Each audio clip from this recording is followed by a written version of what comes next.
Okay, it's day 75, and I'm going to add a new report, the Rayburn report. You'll notice the columns 1, 2, 3, 4, 5, 6. That's nice to see 6 rather than 7. I don't know why. So the Rayburn report, not too far from the Capitol, in the shadow of the Capitol, is where the House Intelligence Committee meets. The Permanent Select Committee on Intelligence meets. Now, if you remember back about a week ago, they went up there, this committee, very unusually, to New York to interview Justin Cooper. And I go back maybe 200 days with me saying the first leak was Justin Cooper. Don't know if it was deliberate or not deliberate, but releasing all the financial information in about May-ish timeframe, when the emails end, would have implicated all the people in the financial part of DNC, okay? The Braverman leak, the Braverman Podesta leaks are going to be associated, second leaker. Craig Murray said there was a second leaker. I think Dennis is also a part of that. We're going to see.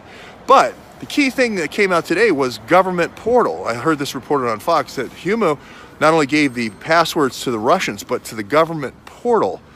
Now, you know from Snowden, the most famous government portal, which is PRISM. PRISM is everything in your D-Wave account.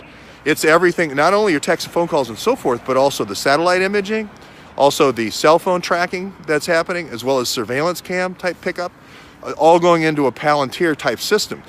If they gave the Russians access to the Palantir system, which I think is the successor to PRISM, that's great opposition research. That's the total, sum total. I'm talking like Trey Gotti again. That's the sum total of all the intelligence. That's the sum total of all the intelligence product of the United States government. All the access.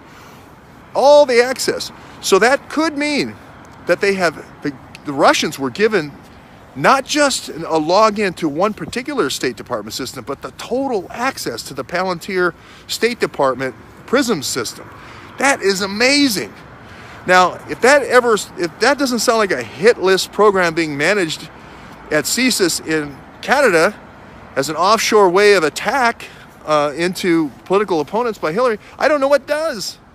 It's going to be CSIS. The servers are going to be in Toronto. They're going to be the same ones associated with our friend down there in Pakistan. It's going to be servers in Paris. It's going to be those servers in Montreal and servers in Toronto. All we have to do is just follow the metadata and follow it down to where actually those access points were. If it was in Maryland, which I think it probably was for a while, a dedicated connection over there to the Navy Yard or something like that, but I know that she would never give that up. She would never give that capability up. She would want to keep that capability through Five Eyes. I think the Five Eyes capability is going to be Canadian military, Bouchard, servers in Montreal, servers in Toronto. Government servers in Toronto and Ottawa. The crime servers are going to be what is it called? Crime servers?